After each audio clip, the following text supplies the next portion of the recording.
پەیوەندیەکانی نێوان هەولێر و بەغدا دەبێتە تەوەری ئەم ئەڵقەیەی بەرنامەی ستۆدیۆ 24 بە بەشداری سۆران بەرزنجی مامۆستای زانکۆ، بەرهەم عەلی نووسەر و ڕۆژنامەنووس، ڕێبوار تاڵەبانی سەرۆکی ئەنجومەنی پارێزگای کەرکووک، زیرەک کەمال چاودێری سیاسی. سڵاو بەڕێزان، پەیوەندیەکانی نێوان هەولێر و بەغدا مژاری سەرەکی گفتوگۆی ئەم جارەمانە بێ، بەڵام لە ناو ئەم گفتوگۆیە هەوڵێن باز لە هەڕەشە دەرەکیەکان بکەین بۆ سەر هەرێمی کوردستان، هەروەها ئەو کێشە ناوخۆیانی کە ناو هەرێمی کوردستان هەیە. هەموو لایەکتان بەخێر بن. حەزەکەم لەوە دەست پێ بکەین ئێستا لە هەرێمی کوردستان ماوەیەکە ئەبینن ینی چەندین هەڕەشەی دەرەکی هەیە، بە تایبەتی لەم ماوەی ئەم مانگەی ڕابردووە ئەبینین سوپای تورکیا لەشکرکێشی کردووە بۆ سەر هەرێمی کوردستان، بەردەوام تۆبارانی بە بڵین بردومانی ناوچە سنووریەکان هەیە بەهۆی بوونی منکە و بارەگاکانی پکەکەەوە ناو بەناو لێرە و لەوێ بردومان هەیە. هاوکات سوپای پاسدارانی سەر بە کۆماری ئیسلامی ئێران بە هەمان شێوە ئەویش هەم سنووری بەزاندووە لە هەندێک ناوچە، هەروەها بردومانیشی ناو بەناو بەردەوامە. لەگەڵ ئەمەیە ئەبینین حکوومەتی عێراق لەگەڵەوەی کە موسەی هەرێمی کوردستانی بڕیوە ئەو بڕەکەمەی کاینات بۆ موسا، ئەوە بڕاوە هاوکات ناژێتە ژێرباری ڕێککەوتن لەگەڵ هەرێمی کوردستانە. جا لە هەندێک بۆچوون هەیە کە خۆی ئەدزێتەوە لە دانوستان، هەندێکیش هەیە کە با بڵین نایەتە ژێربارە و مەرزی قورسی هەیە بۆ سەر هەرێمی کوردستان. لەگەڵ ئەمانەیە ئەبینی لە ناو خۆی کوردستانیشتا بەداخەوە ناکۆچی سیاسی توندەیە، ئەمە وێڕای قەیرانی کۆڕۆنا و لێکەوتە مرۆیی و ئابوووریەکانی ناکۆچی توندەیە. ئەم ناکۆچیانە گەیشتۆتە ئەوەی کە خەڵکانێک کەسانێک زۆر بە بێشەرم بە بێترس باز لە بانگەشی ئەوە بکەن کە ئەبێ قەواری هەرێمی کوردستان هەڵوەشێتەوە. حەزەکەم لێرە ینی وێڕای جەختکردن لەسەر ئەم خاڵانە باز لەوەش بکەین ئەرکە نیشتیمانیەکان لەم دۆخەیە لەم قۆناغە سەختی کە ڕوبڕووی هەرێمی کوردستان بۆتەوە لەسەر هەر یەک لەم لایەنە چییە، بە تایبەتی مابڵی ئەرکی حکوومەتی هەرێمی کوردستان چی بکە کە ئەم قۆناغە بە کەمترین زیان تێپەڕێ. ئەو حیزبانی کە بەشدارن لە حکوومەت، ئەو حیزبانی کە ئۆپۆزیسیۆن لە ناو حکوومەتی هەرێم لەگەڵ حکوومەتی هەرێم، ئەوانە ئەرکە نیشتیمانیەکانیان چێت تا ئەم قاوارەی هەرێمی کوردستان پارێزرا بێ و لەبری ئەوەی کە تووشی زیان بێ بە پێچەوانەوە بەدەستکەوتەوە لی دەرچێ یاخود بە کەمترین زیان لی دەرچێ. ئەرچی حەزەکەم باس لەوەش بکەین کە ئەرچی ئەو با بڵێن پارتی کرێکارانی کوردستان کە ئێستا لە زۆر لە ناوچەی سنووریەکانی هەرێمی کوردستان بن کە و بارەگای هەیە، هەروە حیزب ئۆپۆزیسیۆنە کوردستانیەکانی ئێران ئەوانیش لە ناو هەرێمی کوردستانە هەن. ئەرچی ئەوانە چی بێ کە ئێرە هەرێمی کوردستان تاقانە قەوارەی دەستوری یاساییە کە لەلایەن لەسەر ئاستی جیهان و لەسەر ئاستی عێراقیش دانپێنراوە و مامەڵی لەگەڵاکرێ و لەوەش گرنگتر ینی ئەرکی ئێمەی هاوڵاتی ئەبێت چی بێ. دکتۆر سۆران، من حەزەکەم لێرە دەست پێ بکەین لەو کاتەیە کە دانوستان هەیە لەگەڵ لە نێوان هەولێر و بەغدا و ناشگەنە ئەنجام، بەڵام لە عینە کاتە بینی تورکیا و ئێرانەوە جۆرێک هەڕەشە دروست دەکرێت، هەڕەشەی دەرەکی بۆ لەم کاتەیە بە بڕایتەوە. بۆ خۆی ڕەنگە فاکتەرەکان زۆر بن، ئەگەر ئێمە هەوڵی ئەوە بدەین کە لە چەند خاڵێکا کورتیکەینەوە ڕەنگە بەشێکی پەیوەندی بە ناوخۆ عێراق خۆیەوە هەبێ کە ئێستا عێراق لە وەزعێک هەیە کە هیچ کەسێکی ژیر ئیرەی پێنابە چجا ئەوەی کە بەم ئەوای بزانێت. لەبەرەوە ئێستا عێراق لە کاتێکایە کە دووچاری کەڵەکەبوونی قەیرانگەلێکی سیاسی و ئابووری و کۆمەڵایەتی و حکومڕانی کۆن و نوێ بۆتەوە لەوەی کە وای کردووە کە ئێستا ئەمریکایەکان پرسیاری زۆر جددیان خستووەتە سەر چارەنووسی ئەم وڵاتە ئایا تا چەند بەردەوامە بێ و مەسەلەی ڕێکەوتن ئێستا لەگەڵ ئەمریکایە کراوەتە دوچانس بۆ ئێستای عێراق ئایا ئەکرێ بەم مۆدێلە و بەم ستایڵە بەردەوام بێ یانیش نەخێر. لەبەرەوە بە گوێرەی زانیاریەکانی واشنگتن پۆست دەڵێ شاندی ئەمریکا لە گەڕ یەکەمی گفتوگۆکانی استراتیژی لەگەڵ عێراقا بەڕاشکاوانە بە بەرپرسانی عێراقیان وتووە کە ئەم مۆدێلە و ئەم ئەزمونەی حکومڕانی لە عێراقا لە 2003 تا ئێستا 4 شتی بەرەمهێناوە: تیرۆر و گەندەڵی و ململانەی تایفەگەری و میلیشای مەزهەبی ئەبێ ئەم چوارشتە لە عێراقا نەمێنێ اینجا عێراق ئەتوانێ ببێتە هاوپەیمان و هاوشانێک بۆ ئەمریکایەکان ئەوە لەلایەک عێراقێکی لاواز عێراقێکی داتەپی و عێراقێکی ئەتوانین بڵێن لە ڕووی پراکتیکەوە سیادەیەکی نوقسان و ناکامەڵ و داتەپێوی هەیە کە هیچ وڵاتێک سڵ ناکاتەوە لەوەی کە هەرچۆنێکی بوێ دەستێوەردان لە کاروبارەکانی بکات جا ئایا دەستێوەردانی سیاسی بێ یان دەستێوەردانی سەربازی بێوەکەوەی کە ئێستا هەیە ئەمە یەکێکە لە فاکتەرەکان کە وڵاتێکی لاواز هەمیشە جێی تەماعی ئەوانی ترە بە تایبەت دەگەر دراوسەکانیشت خۆیان لە ئەسڵ و ئەزە لە کۆمەڵێک کێشە و کۆمەڵێک پرسی مێژویان لەگەڵ تۆیا هەبێت ئەمە یەکێکە لە فاکتەرەکان ئەوە بەگشتی بۆ عێراق مەبەستمە فاکتەرێکی تر پەیوەندی بە ڕەوشی ئێستەی جیهانیەوە هەیە کە ئێستا جیهان سەرقاڵە بە گرفتێکی گەورەترەوە کە پەتای کۆرۆنایە و ئێستا جۆرێک لە سیاست هاتوۆتە ئاراوە کە پشت بە خۆبەستن و گەڕانەوە بۆ خود ئەبەستێ کە وڵاتان چیتر نیان پەرژێتە سەر ئەوەی کە لە خەمی ئەوانی ترابن هەموو هەوڵی وڵاتان بۆ ئەوەیە کە ئێستا لە خەمی دەستەبەرکردنی ئاسایش و سەلامەتی و ئابووری خۆیان نابن بۆی لەم قەیرانە دەربچن بەژەوەندی گەورەشیان لەم ناوچەیە هەیە بە دڵنیاییەوە بەڵام کە ئەگاتە سەر باڵانس لە بەردەم بەرژەوەندە سیاسی و دوورمەوداکانی خۆیانە لەگەڵ ئەو زەرورەتەی کە ئێستا کۆرۆنا دروستی کردووە غافڵگیریەکی هێناوەتە ئاراوە کە ئەم غافڵگیرە لەلایەن وڵاتانەوە ئیستیغلال کراوە و خاڵێکی تر کە پەیوەندی بە کوردستانەوە هەیە ئەوەیە کە کوردستان لە ساڵی 1990ەوە هەتا ئێستا یان با بڵێن بە دیاریکراوی لە ساڵی 1992 و دوای دەرچوونی قەراری ئەنجومەنی ئاسایش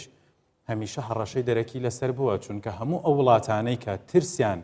لە بەهێزی قەواری کوردستان هەیە بە هەر فاکتەرێک لە فاکتەرەکان بێ ئەزانن ئەم کیانەیە کە ئەبێتە هەوێن و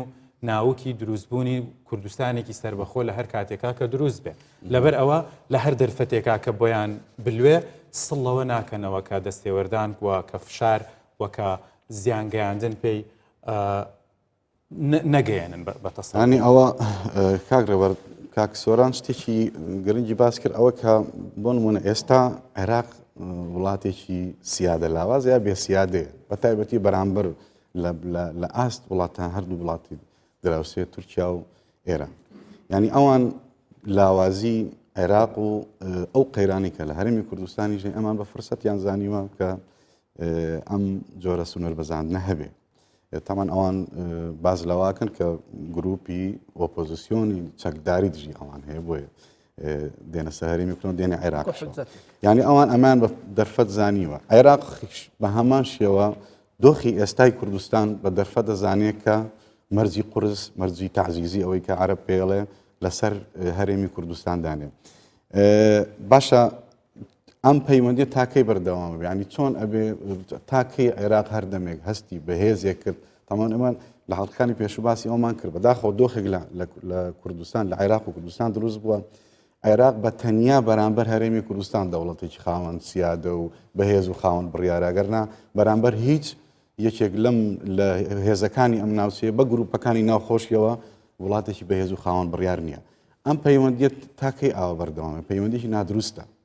أتمنى فاقد الشيء لا يعطي عراق خوي هيجي بيان يتسيب بخشي بهريم تسيب بخشي لا بينه كان والله ترمي جو عراقيش طبعا ما اك يمكن اضافه بوم سيستمي كاستاكا اتينا ام كيشانا وام قيراني كتياتي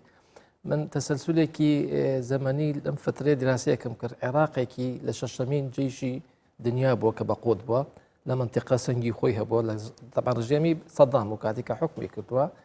تسلسل كان بوي دانا طبعا عراقي كي ميجوي كي لقل فارسة كإمبراطوريتي فارسي رخان حقدي كي فارسي بو عرب بقشتي هي عراقيش بوا بكيتي أما أنا مي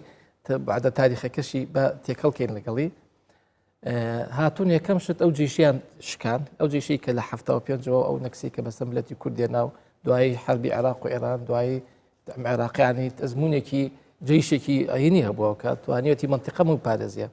خەڵکیش دایما لە بۆعدە جیهانەکەی باسی ئەقتابەکانەکە کە ئەقتابی کاتی خۆی دوو تەرەفە بووە ئێستاکەم دوو تەرەفە ماوەیان نەماوە کە با بڵێن لەم لای ئیشتراکێتەوە بۆ لەو لای لیبرالیەتەوە بۆ ئێستا باسی ئەوەشە کردی مەسەلەن ئێستاکە لێن ئەم قەوارانە کێ بەدیلی بێتەوە سیستمەکان کاتونە سیستەمی دیموکراتی مەسەلەن چ نەتوانێتی خزمەتی بەشەریەت بکە خزمەتی جیان بکە بەگشتی جاري أم مرحلة أنا أمي مش كاوت وقشتي عراق نبا لو قرنا غنا دترو هاتنا سر عراق جيش كينه هيشت امزا عرب السنة كان دي كم قناخ أو يك بابين عمودي فقري ويشبو لامبرت كسنيان قران كل العراق دواي أو الشيعية كي طائفة قديان هنا كحزب عراق هيك خوي برشا بول إيران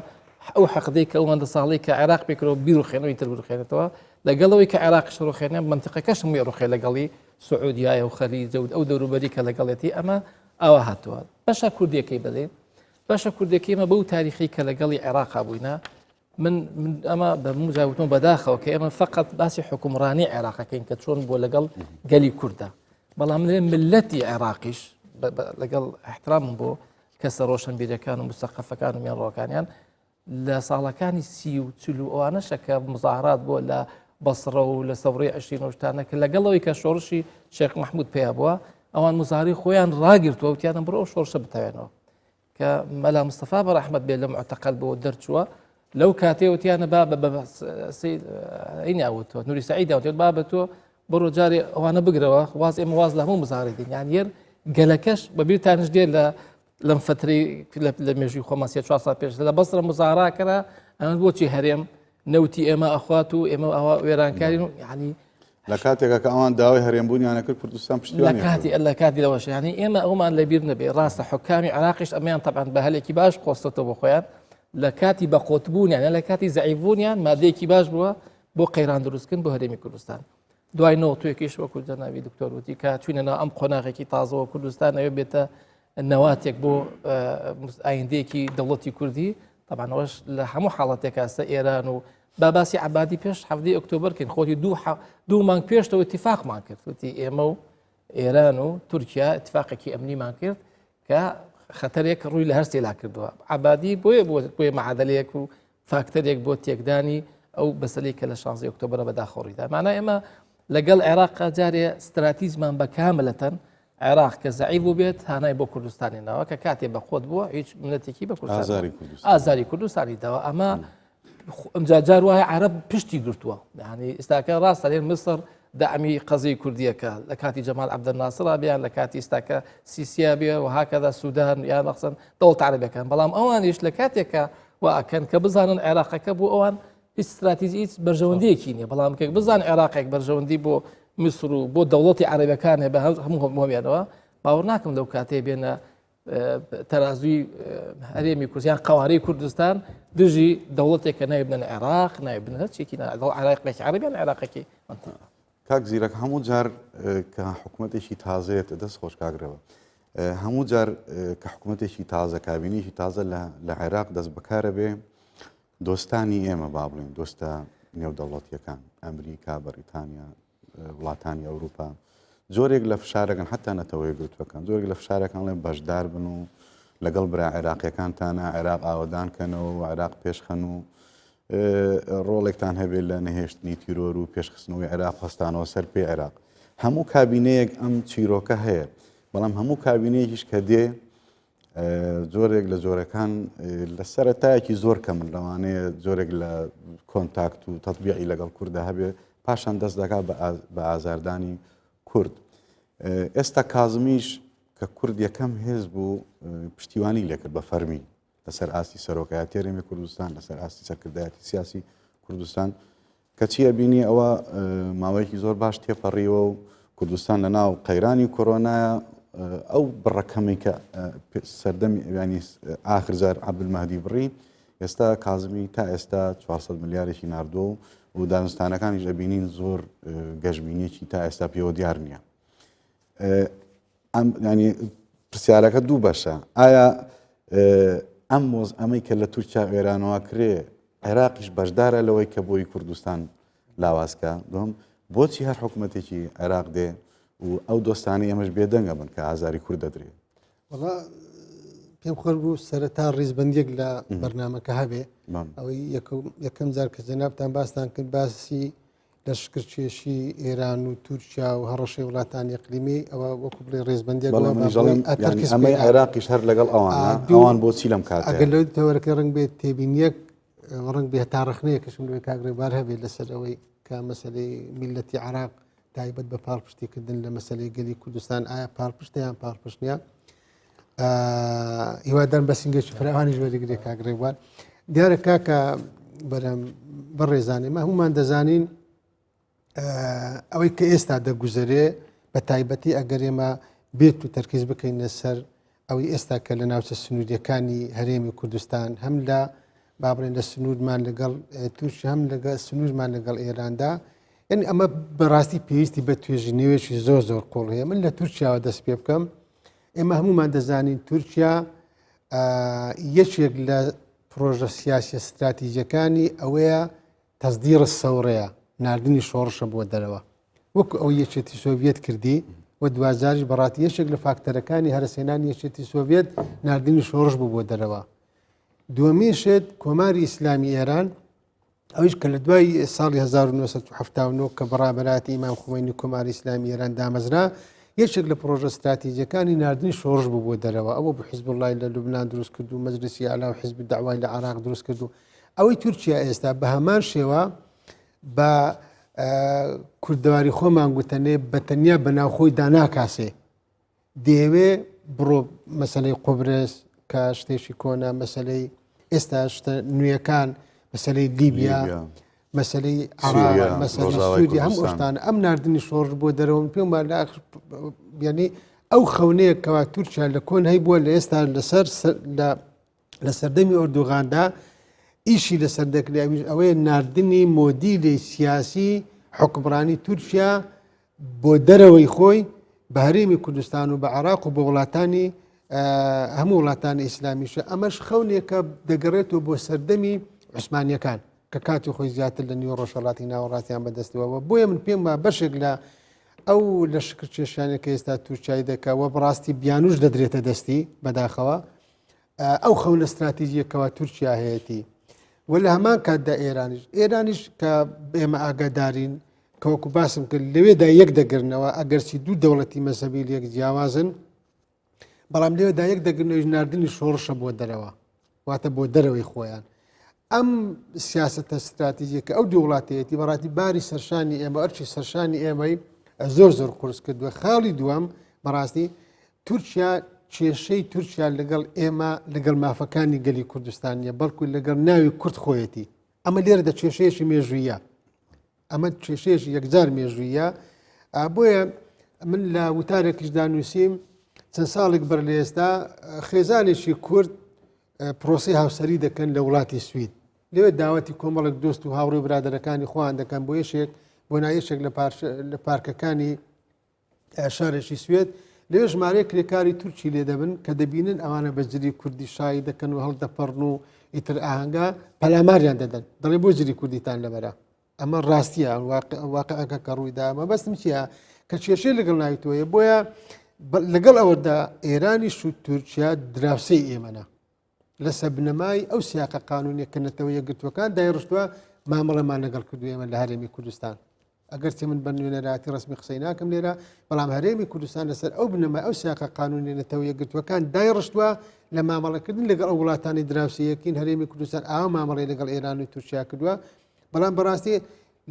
لە زۆر حاڵەتدا بە حکمەوەی کە کێشەی سیاسیان هەیە خۆیان بە حکمەوەی لەو وڵاتە دیموکراتیت نە لە ئێران و نە لە تورکیا بە حکمەوەی بەیەکەوە ژیانی مەدەنیانن یا سیستەمێکی حکومڕانی کراوەی مۆدێرنەی دیموکراسی نەبووە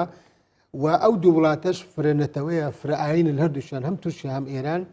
هەم وڵاتێکیش کە فرەنەتەوە بوو فرەئاین بوو دەبێت دیموکراسیەت ببێتە بنەمای حکومڕانی نەک داپلۆسین و تۆقاندن ئەمە وای کردو وڵاتی کە ئەرشی سەرشانی ئێمە زۆر قورستر بێ وە خەونەکانی هەردوو وڵاتیش هەم ئێران و هەم باوڵێن تورکیاش بەڕاتی لەبیرمان نەچی ئەوان هەرێمێکی کوردستانیان دەوێ وەکو جەنابەت ئاماژەت پێکرد لە چوارچێوەی دەوڵەتی عێراق بین هەرێمێک بین وەک خۆیان دەیانەوێ وەک خۆیان دەیانەوێ نەک وەکەوەی ئێمە کە خۆمان دەمانەوێت بۆی ئەم دوو دەوڵەتە لەلاک دراوسی ئێمەنا و لەلاکش بەڕاستی مەترسیداریشن دەبێ ئێمە وریابین لە مامەڵەکردن لەگەڵیاندا دەبێت لایەنەکانی تریش هاوکارمان بن و پاڵپشتمان بن بۆی وریابەکانی تر مەبەستم حیزبی لایەنە سیاسەکانی تری پارسەکانی تری کوردستانیشە من پێم وایە بەڕاستی لەو ڕۆوە ئێمە لەبیرمان نەچێ ئێمە یەک کێشەمان هەیە کێشەی دابەشکردنی کوردستانە بەسەر 4 پارچەدا بەڵام هەر کامێک لەو پارچانەی کوردستان تایبەتمەندی خۆی وەرگتووە ئێمە لە باشووری کوردستان لەگەڵ ڕۆژهەڵات و باکوور و خۆراوە هەمویان خاچی کوردستان وە کوردستانی گەورن بەڵام لەبەر ئەوە ئەو وڵاتانی کە کوردستانیان بەسەردا دابشکراوە تایبەتمەندیان جیاوازە دەبێ ئەمە لەسەر بنەمایەک وەکو ستراتیز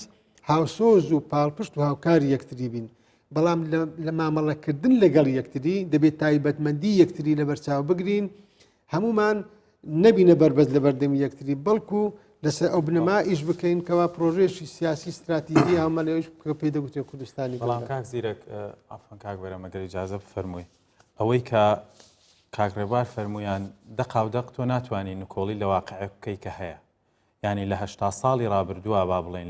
لە 20ەکانەوە تا 2003 کە دروست بووە عێراق بە مێنتاڵەتی و زیهنیەتی نەتەوەی سەردەست و ئەوانی تر ئەبێ بندەستە بن بەڕێوە براوە لە 2003 تا 2008 یەک تۆز لەبەرەوەی وەزعێکی نائاسایی لە عێراقا هەبوو ئەم معادلەیە گۆڕا بۆ هاوسەنگێتی و تەوافق و چوزانم پێویستیان بەهێزی کورد بوو لەو بەدڵنیاییەوە لە دوای 2010ەوە لە سەرەتاکانی جەعفەریەوە ئیدی ئەمە گۆڕا بۆ هەڕەشە لێکردن لە کابینە یەکەمی مالیکیا گۆڕا بۆ ناردنی هێز بۆ سەرخانەقین لە کابینەی دووەمی مالیکیا گۆڕا بۆ بڕێنی بووجە لە عەبادیا گۆڕا بۆ 16 ئۆکتۆبەر لە عەبدولمەهدیا بینیمان دوایین مەسەلەن ڕەفتار و دوایەمین بڕیاری کەدای سزادانی گەلی کوردستان بوو کازمی بە جۆرێک لە جۆرەکان کە وەکو کاک بەرەم فەرمووی یەکەم هێزی سیاسی کە بە ئاشکرا پشتیوانی لێکرد هێزە کوردستانەکان بوو کە ئێستا ئەبینین ئەویش گەڕاوەتەوە سەر هەمان عەقڵیەتی ملجەڕاندن و بندەستکردن و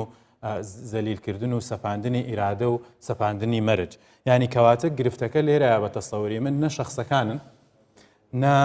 نەگۆڕینی ساڵ و زەمەنەکانە مادام گرفتەکە لە مێنتاڵەتی و لە زەهنیەتەوە سەری هەڵداوە من پێم وانە عیلاج بکرێ شتێکی لۆجیکیش لە مانگی لە هەفتەی هەنگوینیان کە مەجلسی حکم بوو مامزە لە تا ڕافعەکەی دەرنەکەر ئەترافیان ڕاست ئێمە لە 91ەوە ئەترافمان پێکەوە شتەکان لێجیا بکەین خۆی نخبەی ئەمە نخبەی ڕۆشنبیری نخبەی سیاسی عربی دەبی جا بکەینەوە لە میلەتەکە قسەی من لەسەرەوەی جەنابی کاگڕێبوار لەسەر چی بوو با بڵێن تێبینی من لەسەر چی بوو ئێمە لە بیرمان نەچی ئەوانەی کەوا جیاوازیەکان دەگەنە مای پێکدادان و خوێن ڕشتن ئەوانەی لێ ناگەڕێن نەتەوەکان و ئاینەکان بێکەوە بژین من پێم وە هاوڵاتی ئاسایی نییە خەڵکەکە نییە نخبەی سیاسی کە ئەوە دەکا بەغالب شابە دەرکەفەکەی کە ئێمە ئەوەێزی لێگرتو هەرێمی گوز ئەو تازە قسەی وا ئەکات کە ینی کاکرێبار من لە من بۆ خۆم بنووسین لەسەرەوە نووسیوە لە سندین دیمان قسم کرد گوتمە کێشەی سەرەکی ئێمە نەخۆشیەکانی ناوهەناوی سیاسی عراق خودی دەوڵەتی عراق خۆیەتی دەوڵەتەکەیت لەبەرەوە ئەو دەوڵەتە ناتوانانی قسەی خۆت کردام قسەی خۆم کە مەبەستم لەسیا دەوڵەتی عراق کاتی خۆی کە دامەزرا ئەو دەوڵەتە دامەزراوە بۆ میلەتی عراق میلەتەکە خۆی دای نەمەزراندووە ئێستا لە بینی گەلانی عراق و دەوڵەتی عراق غوربەتیەکەیە حەزینیەکەیە لەبەرچی ئەو دەوڵەتە خۆی میلەتەکە دای نەمەزراندووە بەریتانیا بۆی دامەزراندووە بۆ گەلی عراق کێشەی دوو پاشایەکی بێگانەی هینا لە وڵاتێکی تر کردی بە حکمڕانی عراق کێشەی سێمەوەیە هەم ئەم نخبە سیاسی ئێمە 400 ساڵ حکمڕانی عوسمانیەکانیان قوبوڵ کرد ئەمە هەیە بەڵام کێشەکە لە خودی میلەتەکە خۆی نییە ئەمە نخبەی سیاسیە ئەوانەی کە پێشڕەواتی میلەتیان کردەوە دروستیان کردا من پێم بە درێژایی مێژوو نەتەوەکانی تر بە عەرەبیش و بە تورکمان و بە کلدان ئاشوریشەکانیشەوە ئەوە نخبەی سیاسی بۆ ویستویەتی پێکدادانیان لە نێواندا بکە ئەگەر نامە لە بیرمان نەسی ساڵی 60ەکان ئەو کاتی کە هێرش بۆ سەر شۆڕشی ئەیلول و کوردستان دەستی پێکرد 1 ملیۆن کەس لە بەغدا هاتە سەرجادەی سلم لی کوردستان ئاشتی بۆ کوردستان کە بارزانی گەڕاوە لە بەسرا 1 ملیۆن کەس پێشوازی لێ کرد لە مەسلەی شۆڕش و خەبات و بێکەوە کاتە دکتۆر لە ناسرێژ مزارایە کرد بۆچی پێشوازی لە مەلا مستەفا لە هەمان کاتە 1 ملیۆن کەس لەگە چەند هەزار کەس ئازانی بەس بە گفتوگەکە چڕترکەینەوە هۆکاری مێژووی زۆر بۆ ئەم مشکلانەوە ینی هەری بەشێک لە مێژووی عێراق بەشێکی خوێناویە بەڵام من حەزەکەم ینی چڕبینەوە لەسەر ئەوەی کە جارێ ئەم سێ هەڕەشەی دەرەکی لەسەر هەرێمی کوردستان هەیە لە ناو هەرێمی کوردستان عێراق تورکیا ئێران باسی هەرێمەکەین وەکو قەوارە فیدراالەکەی خۆی کۆمەڵی کێشەی ناوخۆیی ژێ حەزەکەم ئاوا زۆرتر لەسەر ئێمە باسی هەڕەشە خارجەکانمان کرد ئێستا بەڕای من عێراق بە باسی شتی ئانی بکەین ئەم حکوومەتەی ئێستا عێراق بە حاڵی حازار لەبەر چەند هۆکارێک مل نایە بۆ ڕێکەوتن یاخود ڕێ خۆش ناکا بۆ ڕێکەوتن ڕەنگە دوو هۆکاریان لەوانە ئابووری بن یەکێک لەوانە خۆی عێراق خۆی ئێستا دۆخی ئابووری لە بەهۆی دابەزینی نرخی نەوتەوە بەهۆی قەیرانی کۆرۆناوە عێراق خۆی ئێستا کێشەی گەورەی دارایی هەیە دوایین شت کە دوێنێ خوێندومەتەوە ئەڵێ ڕەنگە عیجزی هەرچەنە میزانی 2020 بەپەسەند نەکراوە بەڵام بەپێی ئەوەی کە دانراوە تەخمین کراوە کە ڕێکخراوە یعنی 100 ملیار دلار لەوانەیە میزانی عێراق کورد بێنێ بۆ هەر مانگێک 2 ملیار دلار یەوێ بۆ ئەوەی موچەی فەرمانبەران بە ئەویش ئەبێ لە یەدەجی بانقی مرکزی ڕاکێشە ئەمیش کۆمەڵی مەرزی هەم هی بانقی ناوەندی هەیە هەمی بانقی ناوەندی عێراقی هەمی بانقی نێودەوڵەتیشی هەیە ئەوە کێشەیەکی ئابووری دووهەم من پێم وایە هەر کاتێک نرخی بەرمیلێک نەوت بۆ 55 بۆ 60 دلار بەرز بێتەوە حکوومەتی عێراق زۆر ئاسانتر دێ لەگەڵ حکوومەتی هەرێمە لەو باوەڕێم کازمی خۆشی بێت ڕێککەوتنیش بکاتکە ئەو وەختە ئەو دەستکەوتە داراییە ڕۆڵی هەیە بۆ سەر میزانی عێراق و ئەوانە بەڵام بەڕاستی هەتا لە خوار ئەمانەوە بێ شتێکی مەحاڵ نییە بەڵام تۆزێ قورسە لەم نزیکانە ئەو نرخە بگاتە ئەوە کە بە درێژایی ئەوەی کوردستان نەو دەرهێنێ هەر کاتێ لە 55 بۆ سەرەوە بە حکوومەت عێراق مەمنوون بات و قسەی لەگەڵ کردی ئەمە دوو هۆکاری سیاسیەکان چین یەکەم کوردستان ناکۆچی سیاسی تایە ئێمە یەک دەنگ و یەک هێز نین یەک خیتابمان نییە یەک خواستمان نییە بۆ بەرامبەر و هێزێکی ئەمە بەرامبەر هێزێکی گەورە نین بەرامبەر عێراق بەرامبەرەکەشمان کە حکوومەتی عێراق ئەمەی قۆستۆتەوە ئەزانێ ئێمە ینی بڵێن و نەڵێن پێگەی کوردی لاواز کردووە هۆکارێکی تر لەوانەیە ئەویش هەر سیاسیە بەڕاستی ئێستا ئەوەی بازەکرێ ئەوەی کە من لە زاری ئەو بەرپرسانە و ئەندامانی شانی دانوستان گوێم لێبێ ئەوەیە کە بەڕاستی عێراق ڕادەستکردنی ئیراداتی ناوێ داهاتی ناوێ ڕادەستکردنی ئیرادەیەوێ ئێوێ کوردستان تەسلیم بێ هەتا ئەم خواستە هەبێ و کێشەیەکی زۆر گەورەتر کە هەر چوارتان نیشارەتان پێ کێشەی خواستی سنترالیزمەی لە عێراقەوە هەیە کە تۆ هەمیشاوتێ خۆت هەمووشت بی گەلی سەردەست هەمووشت بێ ئەمە بە بڕای من ئێستا ئەمە کێشە گەورەکانە خۆشمان بەرپرسیاری زۆری پێم خۆش لەسەر خاڵی خۆم قسەی دەکەم بەڵام بۆ خۆی کاک بەرەم دروستە ئەوە هەر کورد نییە کە لە ناوخۆیە خۆی وەزع ناوخۆیەکە بە جۆرێک شڵەژاوە کە ئێستا هەر سێ پێکێنەرەکە لە ناو عێراقا سەرباری هەبوونی جۆرێک لە ململانێ لە نێوان یەکترا لە ناوخۆشیانە یەک نین یعنی ڕەنگە ئێستا لە یەکەمین قۆناغ بێ لە عێراقی پاش 2023ەوە کە ئەم حاڵەتە ئەم مەشهەدە سیاسی ڕووبدا ئەویشەوەیە کە کورد وەکووە بینین کە بەداخەوە ئێستا هێزێکی یەکدەنگ و یەک هێز و یەک خیتاب نییە و شیعەکانیش بە هەمان شێوە ینی کەم ڕوویداوە لە ئێستا ئەوە دوو جاری لەسەرێکە کە شیعەکان لەسەر تەنانەت لەسەر کاندیدێکی بەهێز لە ناو خۆیانە ڕێک ناکەون بە دڵنیاییەوە وە سونەکانیش ئەوە دیارەکە کە هێزێکی بێ ئەجندا ئەوەن کەواتە کەڵەکەبوونی ئەم گرفتە سیاسیانە ڕنگدانەوەی لەسەر زۆر شتی تر هەبووە بۆ نمونە ینی تۆ بهێنە بەرچاوتان ئێستا کازمی پێویستی بە دوو شت هەیە بۆ ئەوەی بتوانێت لانیکە من ئەگەڕێمەوە خاڵی سەرەتا کە بتوانێت ڕێکەوتن لەگەڵ ئەمریکایە واژۆ بکە کە ئەو ڕێکەوتنە لە ئێستاە بۆ عێراق و بۆ کازمی خەتی حیاتە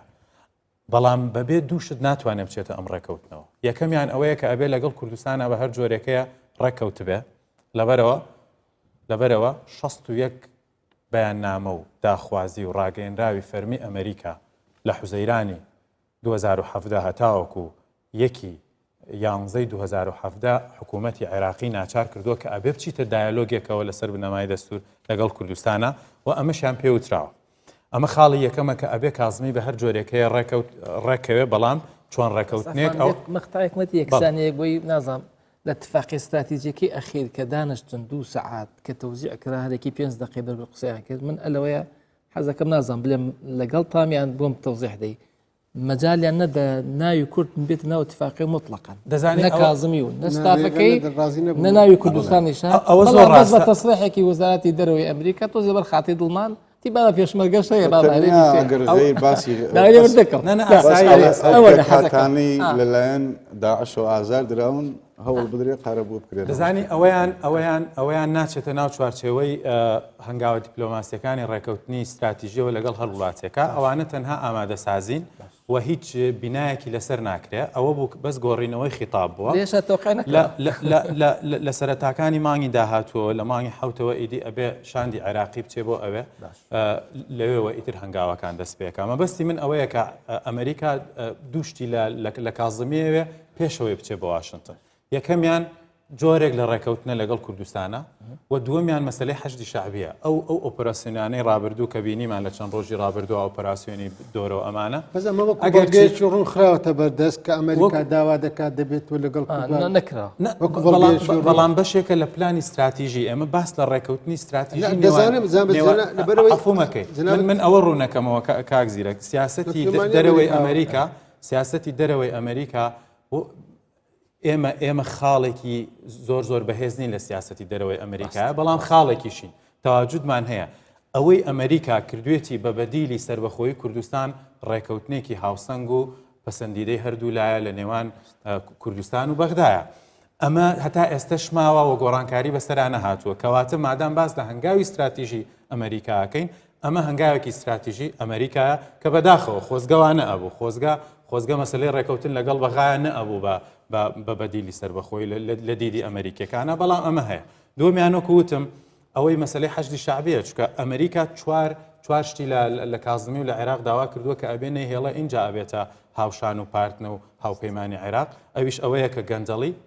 و ئەبێ مەسلەی تیرۆر و مەسلەی ململانەی مەذهبی و میلیشای تایفی ئەبێ ئەمانە نەمێنن هەر لەبەر ئەوەیە ئەو شۆیانە ئەکا بەڵام گرفتەکە ئەوەیە ئایا حەشتی شعبی تاچەند ئەم شۆیە لە کازمی قبوڵەکە بەڵام کازمی ئەبێ ئەم دووشتەی بەلانی کەمەوە بەدەستەوە بێ لە کاتێکا کە سەفەری ئەمریکاکە و مەسلەی ڕوە ئابوووریەکەشی من نەمەوە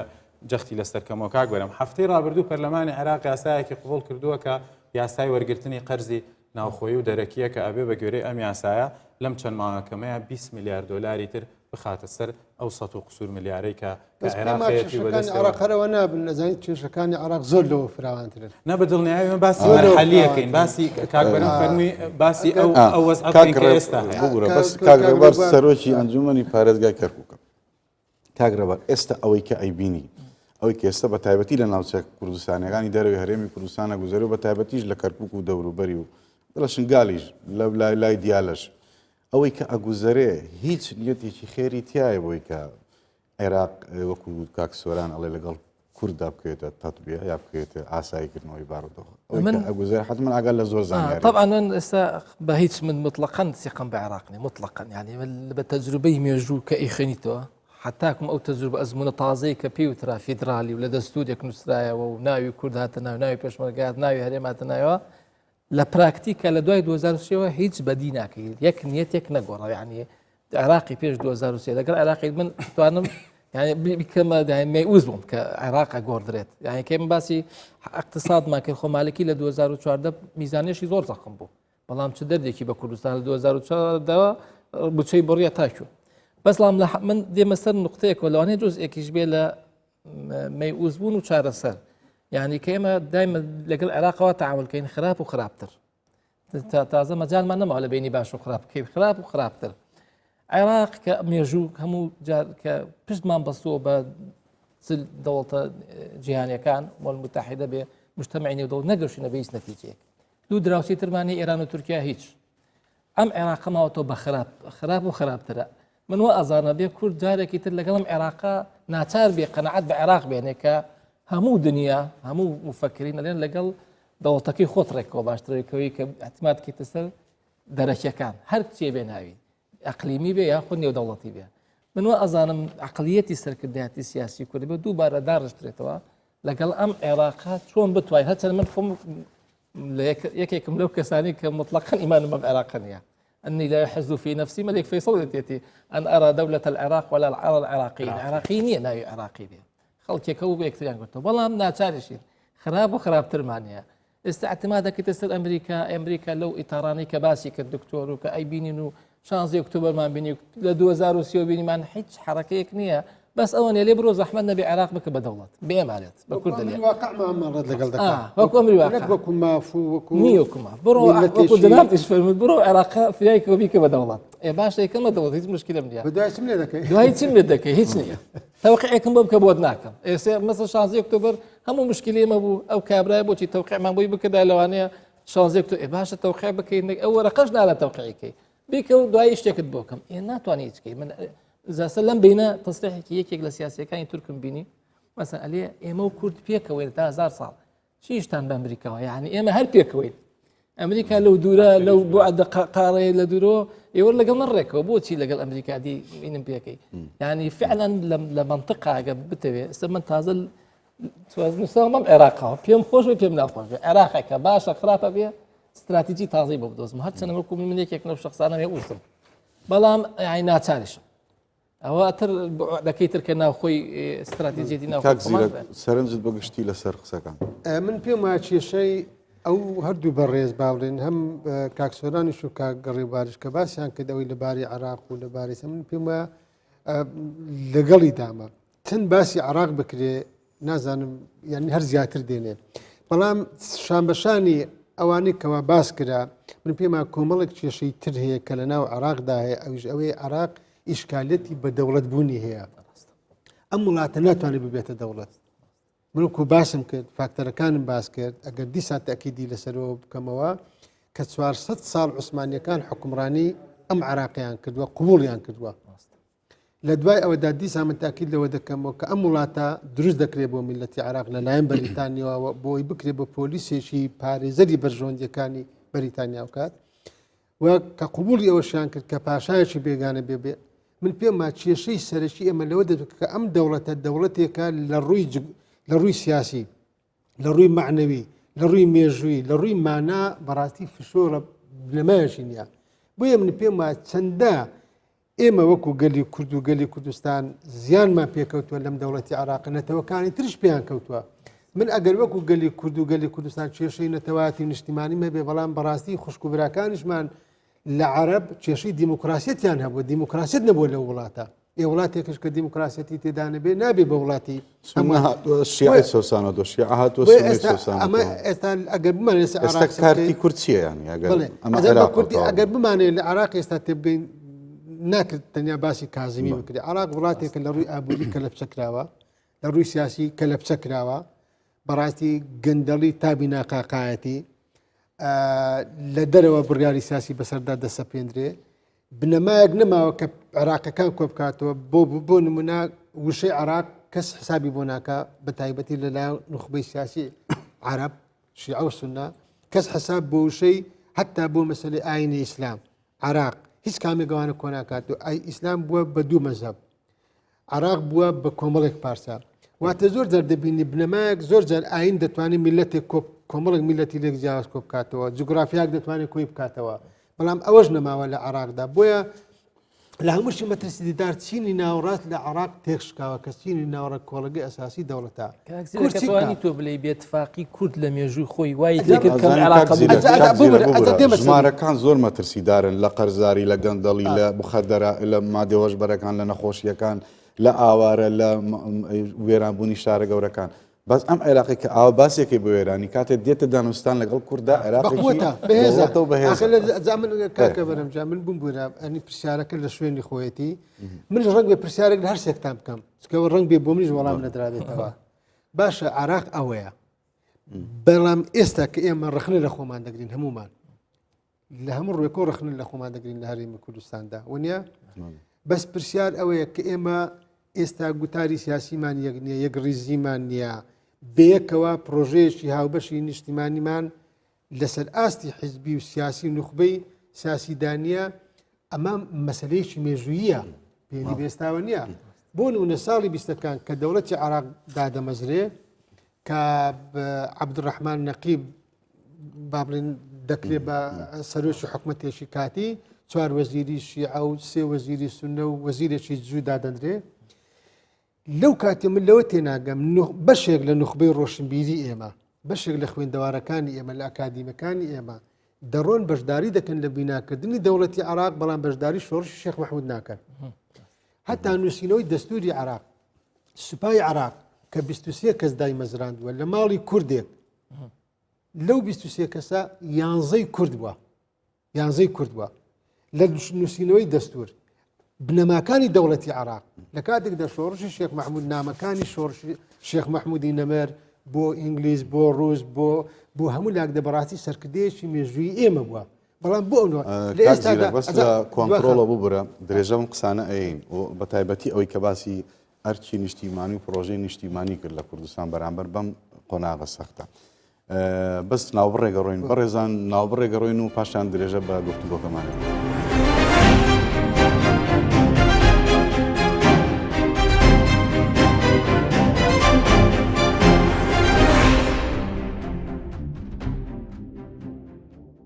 سەر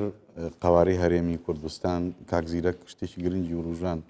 ئەرکی نیشتیمانی لەم کاتەیە لەسەر هەر یەک لەم لایەنانی کە لە عێراق کە لە ناو هەرێمی کوردستان قوارەی هەرێمی کوردستان هەڕەشەکانی تا چەند جددین و چ دەرەکی و چ ناوخۆی بەچی ئەگەن بۆ لەم کاتایە و ئایا ئەرکی ئەم لایەنانە چییە؟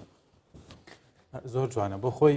ئەگەر قسەکە لەسەر قوارەی هەرێمی کوردستان بێ هەڕەشەکان جددین و بەهێزیشن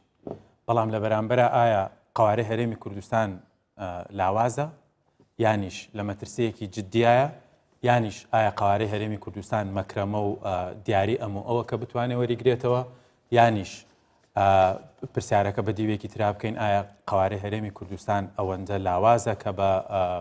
هاشوهوشی ئەلامی و بە خۆ دەرخستنی پۆپۆلیستی بلەخشێ یان ئایا لە ئیرادە و دەسەڵاتی ئەموو ئەوایە کە بتوانێت بە ڕێگە چارەی سیاسی و دەستوری لاوازیکە وەڵامەکان بۆ هەموو ئەمانە نەخێرن بۆ لەبەرەوەکو مامۆستا ڕێبار فەرمووی چارێ لە ڕووی یاسایی و دەستوریەوە فاقد و شەیئین لا یعطیه کاکە ئەم قوارەی هەرێمی کوردستانە قوارەیەکی دەستوریش نییە بۆ مانایە کە ئێمە بین ئەم دەستورەی کە کراوە بە کراسی عوسمان ئێمە زۆر پشتی پێ ببەستین چونکە ئەم قوارەیە دەستور دروستی نەکردووە هەتا بتوانین جارێ لە میکانیزمە دەستوریەکانەوە زەفەری پێ ببین لەبەرەوە ئەم دەستورە ئەوەی کردوێتی اعترافێک بۆ بە ئەمری واقعەکە لە ساڵ 1992 هەبوو لە مێژووی سیستەمی سیاسی حکومڕانیە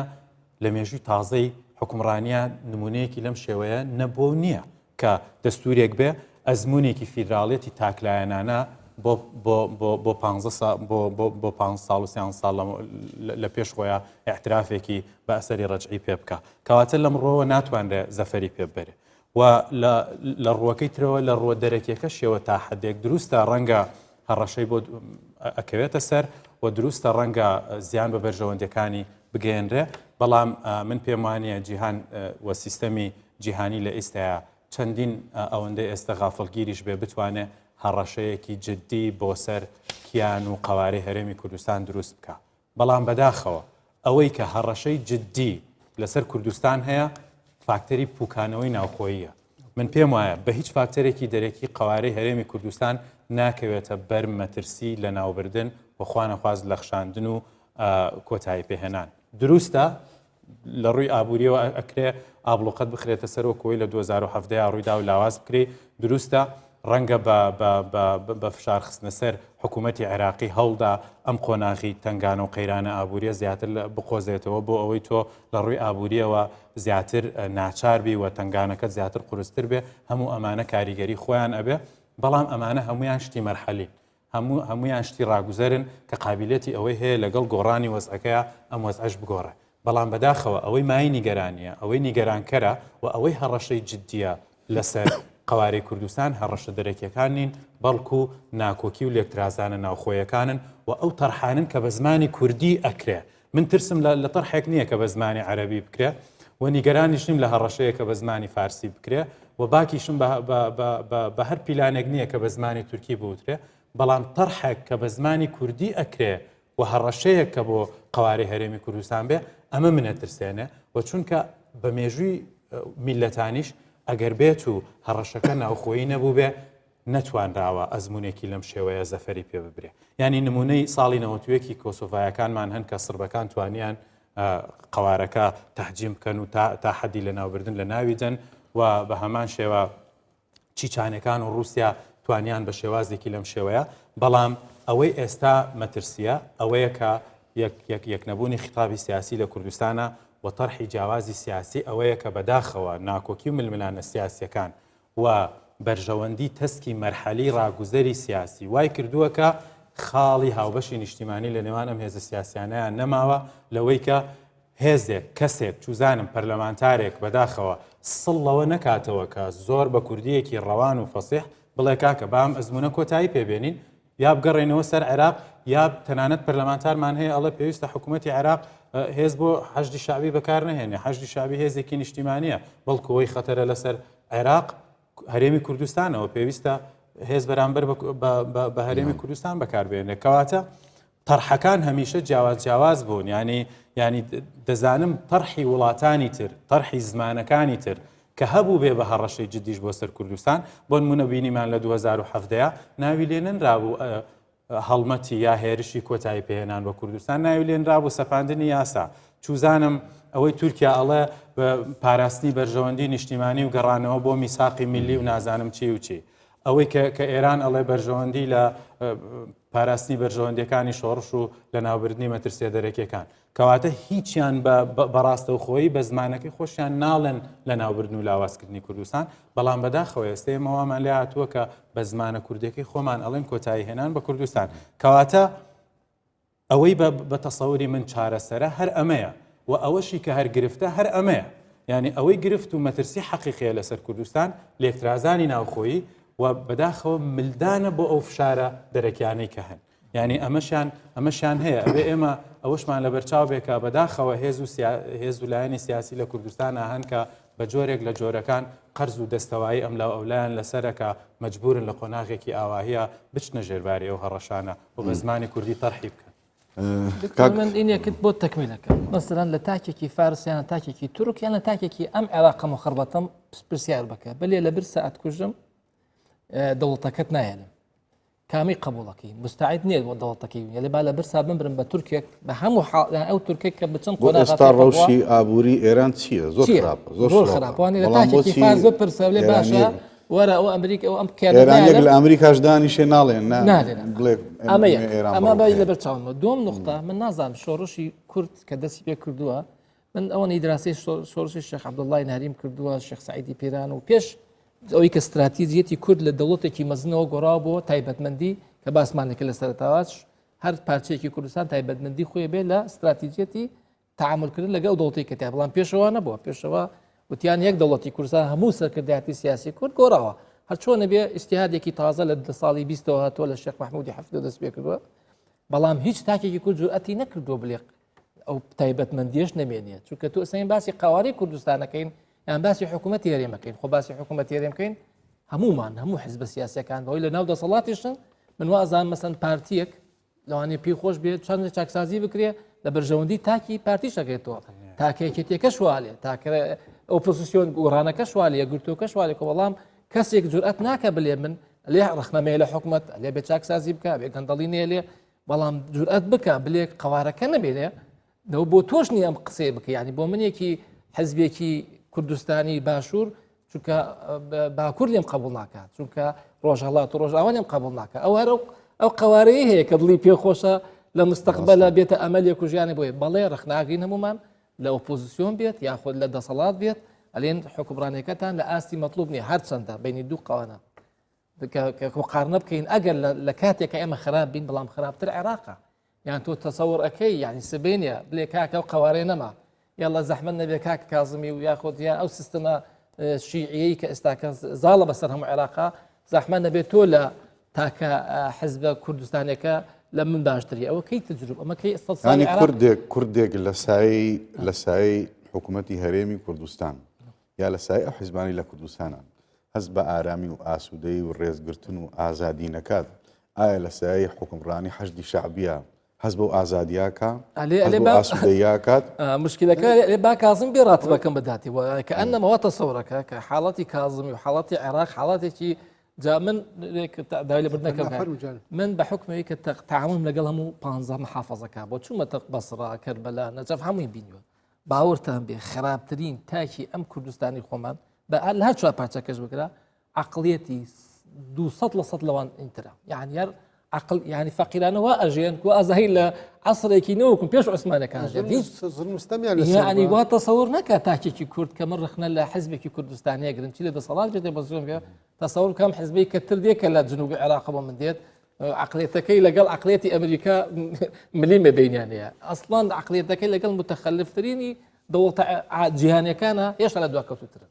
کاک زیرەک ئەم هەرێمی کوردستانە کە وەک ینی هەموو ئەزانین کە ئەوە بەرهەمی شۆڕش و بەرخودانێکی سەدان ساڵەیە هەروەها بەرهەمی خوێنی شەهیدان و ڕەنجی سەدان هەزار پێشمەرگە و ئەنفال و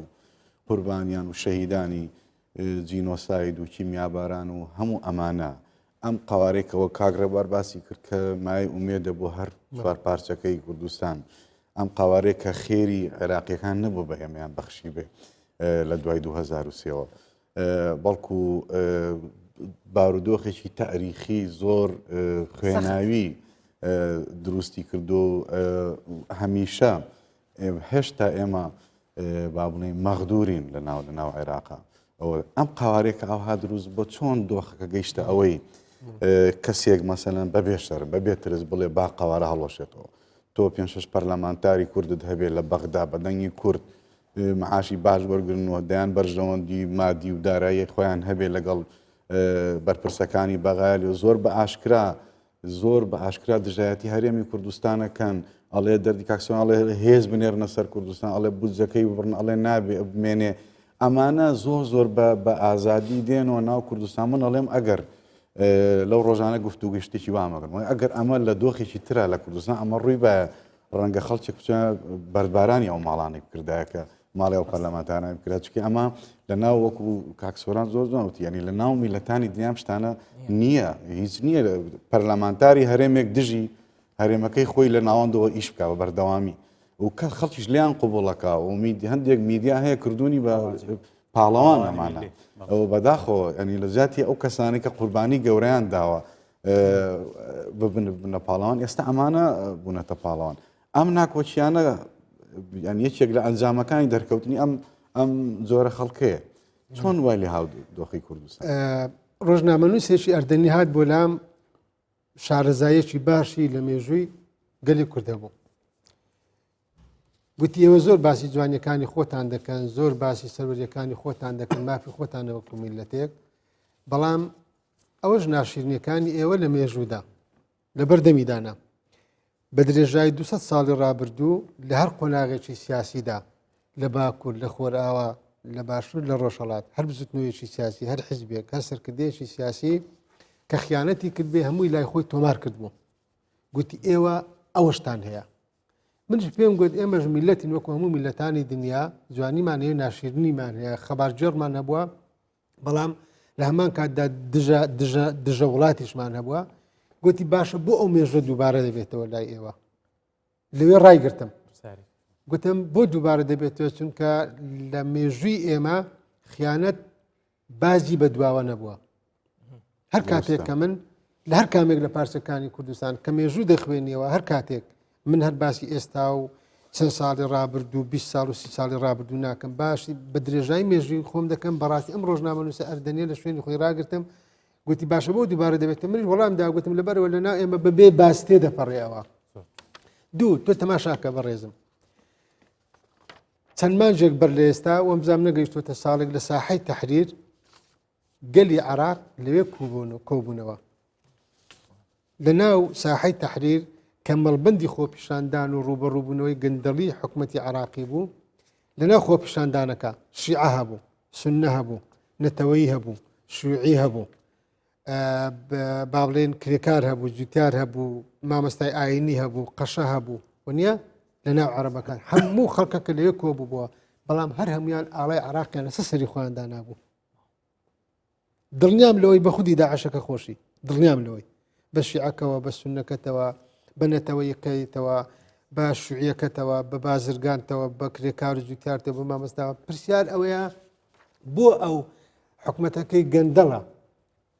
ئازاری زۆرە بێکاری زۆرە بێمافی زۆرە تەقینەوە زۆرە شەڕی داعشەیە شەڕی مەزهبی هەیە بەڵام بۆ وای لێ ناکە ڕقی لە وڵاتەکەی خۆی بێتەوە من پێم کۆمەڵێک فاکتەر هەیە کەوا دەکات لە وڵاتی ئێمە کەسێک کە سیفەتی گشتیشی هەیە بێت دەڵێ دەبێت قواری هەرێمی کوردستان هەڵوەشێ کێشەی منی ئەو وای گوت بەس کێشەی من ئەوەیە بە بێدەنگ تێدەپەڕێ بە بێدەنگ تێدەپەڕێ بۆیە دەبێت ئەمە بە شێوازێکی یاسایی بە شێوازێکی دیالۆگ بە شێوازێکی منطق وەڵامی ئەو جۆرە بیرروبۆچوونانە بدرێتەوە چونکە ئەگەر کرێکارێک مامۆستایەک فەرمانبەرێک ئەو قسەیە بکات لە دەرەنجامی بێمافی فەرقی هەیە لەگەڵ کەسێک سیفەتی گشتی هەیە کە سوودمەندە لە وڵاتەی بەڵام داوای هەڵوەشانەوەی قواری تاکی وڵاتەکەی دەنگی پێداوە من بەڕێزان من پێم ئەوەی کوردستانی دابش کردووە زانیوەتی چی کردووە کە دابشکردنی کوردستان وشیاری کۆمەلگاشی نەتەوەشی دابش کردووە بەرژەوەندیشی دابش کردووە قەنەعەتەکانی ئێمەشی دابش کردووە زۆر شتێ لە مێژووی ئێمەدادا بۆیە من ئێستا ئەگەر ئێستا ئەمە لە هەرێمی کوردستان لە باشووری کوردستان کە بەڕاستی دۆخی ژیانی خەڵک خەڵکەکە لە دۆخێکی خراپدا دەژی گوزەران پاشەکشەیەشی زۆری کردووە لە بەڕاتی بەمانای وشە ئەگەر دوور لە خۆمان دوور خینەوە لە قسەی فەرسەفی لە قسەی فکری بەڕاستی خەڵکەکە لە میحنەتێکی گەورەدا دەژی بەڵام خۆی پرسیار ئەوەیە ئێمە بۆ ئەوەی لە کوردستان دەگوزارێ هەست دەکەی کێشەی کورد لەگەڵ خۆیەتی لەگەڵ عرب و تورک و فارس نییە نخبە سیاسەکەی واتە هەست ناکەی ئێمە وەکو گەلی کوردستان کێشەمان لەگەڵ نخبەی سیاسی تورک و عرب و فارسەیە هەست دەکەی کێشەمان لەگەڵ خۆمان هەیە باشە بۆ حیزبەکانی ئێمە لەسەر بنەمای خزمەتکردن بە گەلی کوردستان ململانی لەگەڵ یەکتری ناکەن خۆزگە هزار خۆزگە و حیزبانی ئێمە بە حیزبەکانی حکومڕان و بە حیزبەکانی ئۆپۆزیسیۆنیشەوە ململانیەکانیان لەسەر ئەساسی بەرگریکردن با لەسەر مافی خەڵکی کوردستان ململانەی حیزبەتی لە کوردستان دەبێت لەسەر بنەمای بەرگریکردن بێت لە مافی کرێکار و زووتیار و موچەی فەرمانبەران نەک حیزبەتێکی ڕوت کە ململانەیەکی بەڕاستی بە بارتەقای گەندەڵی بە بارتەقای ئەو دۆخە بەڕاستی باری سەرشانی خەڵکی قورس کردووە ئەمە وای کردووە کە لە هەرێمی کوردستان دە ململانەی حیزبان ڕەوتێکی دیموکراسی شارستانی وەرنەگرێ بەڵکو هەست دەکەی من لە شوێنێکشدا گوتومە من هەست دەکەم زۆر جار ئەمە حیزبی کوردیمان حیزبی کوردستانیمان کەمە بابڕین کە دەڵێن کورد مەبەستم کوردستان بڕاتی کۆمەڵک نەتەوەی تریشی تێدا بەڵام قسەی من لەسەر حیزبەکانە زۆر جەمە هەست دەکەیمە حیزبی کوردیمان هەیە کوردی حیزبیمان هەیە نەک حیزبی کوردی ئەمە بەڕاستی لە ژیانی حیزباتی لە هەرێمی کوردستان دەبەزەقی بەدی دەکرێت بۆیە ئەگەر ئێمە دەمانەیە ڕوبەڕووی لەشکرچێشی تورکیا بینەوە ڕوبەڕووی لەشکرچێشی کۆماری ئیسلامی ئێران بینە ڕوبەڕووی ئەم ڕەوتە فاشیە ترسناکە بینەوە کە بە درێژایی مێژوو لە عێراقدا پێشتر خۆی لە چوارچێوەی فکری ناسیۆنالیستی بەرزەستە ئێستا لە چوارچێوەی فکری مەزهبی خۆی بەرزەستە کردووە دەبێت لە ناوخۆماندا یەک بین دەبێت شەڕی ئێمە لەسەر بنەمای بەرگریکردن بێ لە گەلی کوردستان قواری هەرێمی کوردستان و بەرگریکردن بێ لەسەر مافەکانی گەلی کوردستان دواخاڵ بۆی زۆر قسەنەکەم من پێمە دوو شتی ئەمە دەبی لێشی جیا بکەینەوە قواری هەرێمی کوردستان حکومەتی هەرێمی کوردستان لای من دوو مانای هەیە مانایەک ڕەمزیەتەکەیەتی ڕەمزیەتە سیاسەکەیەتی دەبێ هەمومان بەرگری لێ بکەین دەبێ هەرچی لە توانامادا بەرگری لێ بکەین بەڵام مانایەکی تر کە حکومەتێک لە 4 ساڵ جارێک کابینەیەک دروست دەبێت کارنامەیەک دادەڕێژێ کە نەیتوانێت ئەو کارنامەیە جێبەجێ بکات دەبێت هەمومان ڕخنەی لێ بگرین دەبێت ڕخنەی لێ بگرین بۆیە تێکەڵاوکردنی کەسایەتی معنەوی سیاسی کوردستان لەگەڵ حکومەتێک کە خەڵک لێی لێ هەیە بەڕاستی کارەساتە نابێت تێکەڵ سۆران ئەو ینی لە کوردستان چەند گروپێک لە حیزبەکان چەند حیزبێکمان هەیە باڵێ حکومەتیان پێکەنەوە باڵێ حکومڕانە چەند حیزبێکمان هەیە ئۆپۆزیسیۆنن بەڵام لە پەرلەمان هەن چەند حیزبێکیش هەن لە پەرلەمانیشان نین لە حکومەتیش نین لە پەرلەمانیشان ئەرچی هەریەک لەم حیزبانە لە دۆخێکی ئاوهایە بە تایبەتی کە بزانن هەرەشەی دەرەکی هەیە و ڕەشەی ناوخۆی هەیە و بە دڵنیاییەوە شکستی هەرێمی کوردستان خوانەکردە شکستی هەمووانە بێ بۆ خۆی دەرکردنی سیاسی بە جددیبوونی قۆناغەکە ئەمە هەنگاوەکان لەوەوە دەست پێکەن و من هیوادارم ئەو جموجوڵەی کە لە دوێنێ و پێرەوە دەستی پێکردووە جۆرێک لە هاموشۆی سیاسی و ئەوانە دەستی پێکردوێتەوە ئەوەندەی من تێبینیم کردبێ هەمویان لەوە تێگەیشتون کە مەترسیەکە زۆر گەورەیە و هەمووشیان بەلانی کەمەوە دەرکیان بەوە کردووە کە هەمومان دوجار لە ناو یەک بەلەماین کە کونبوون و نقمبوونی سەرنجام ڕنگدانەوە و کاریگەری و کارەساتەکەی لەسەر هەمومان ئەبێت. و من هیوادارم ئەم جموجوڵ و هاموشۆیە بەڕاستی کۆتایی بەو دڕدۆنگی و بەو ناکۆکی سیاسیانە بێنێ بەڕاستی کە وەکو مامۆستا زیرەک فەرمووی خەڵکی ئێمە سەرباری دووچاربوونی بە قەیران و بە گرفتی یەک لە دوایەک ئێستا میزاج و دەرونیشی بەم ناکۆکی سیاسیانە زیاتر لە هەر شتێکی تر ئالۆز بۆ چونکە بەداخەوە ئێمە مارانگەستین ئەوەی کە مامۆستا باسی کرد بە درێژای 200 ساڵی ڕابردوو هەمیشە هەروە بووە یعنی حقیقەتێکی زۆر سادە هەیە هەچ کاتێک ئێمە یەکدەنگ و یەک ئیرادە و یەک خیتاب بوو بین دەستکەوتی باش بەدەست هاتووە و هەچ کاتێکیش پێچەوانەکەی بوو بێ پێچەوانەکەی ڕوویداوەتەوە ئیتر ئەمە بە درێژایی لە مێژوو ئێمە دووبارە بوو بێتەوە بەداخەوە هەر ئەبێتەوە بەڵام هیوادارم لانی کەم لە ئێستەوە نەمێنێ بە تەسەوری من ئەوەیە کە لە توانای هیچ حیزبێکی سیاسیانیە لە ئێستا لە کوردستانە کە بتوانێت تەجاوزی ئەم مەرحەلە بکە ئەگەر دەستباربوون و ینی با بڵێن هاو هەڵوێستی و یارمەتی حیزبەکان و خیتابێکی یەکدەنگی و نیشتیمانیمان نەبێ خاڵێکی تر ئەوەیە بەجددی ئەبێ حیزبەکانی خۆشمان خۆیان یەکلاکەنەوە تۆ ئەگەر ئۆپۆزیسیۆنیت لە حکوومەتانیت وەکو ئۆپۆزیسیۆن مامەڵە بکە ڕەخنە جدیەکانت هەرچیەک هەن ناسەکەت دیاربی بخەرە سەرم حکوومەتەوە ئاراستەی تیری خۆت با بەرەو حکوومەت بێ بەڵام بەو دیوەی کە مامۆستا فەرمی وەکو کابینەیەکی ئیداری کە ئەم وڵاتە بەڕێوابە بەڵام با بە ئاراستەی کوردستانە نەبێ و هێڵی نیشتیمانی تێنەپەڕێنێ و من تەمەنام ئەکرد کە حزبی ئێمە حزبی سیاسی ئێمە بە ئۆپۆزیسیۆن و بەدەسەڵاتەوە خاڵێکی هاوبەشی نیشتیمانی هەبێت کە کۆیان کاتەوە بەداخەوە لە ئێستایان نەماوە ینی لەوە زیاتر ئەبێت چی بێ کە تۆ حزبت هەبێ ئیدعای ئەوە بکا کە بڵێ با قەوارەکە نەمێنێ لەبەر ئەوەی کە ناکۆکە لەگەڵ حزبی فلان و حزبی فیسارە ئەمە خاڵێکە کە ئەبێ ئەم لایەنە سیاسیانە مەحکومن بەوەی کە بیکەن بەڕاستی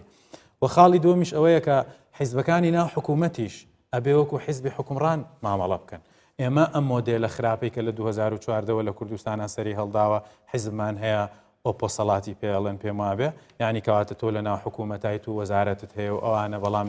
لە دەرەوە لە خیتابی سیاسی میدیایی تا حزبێکی ئۆپۆزیسیۆنی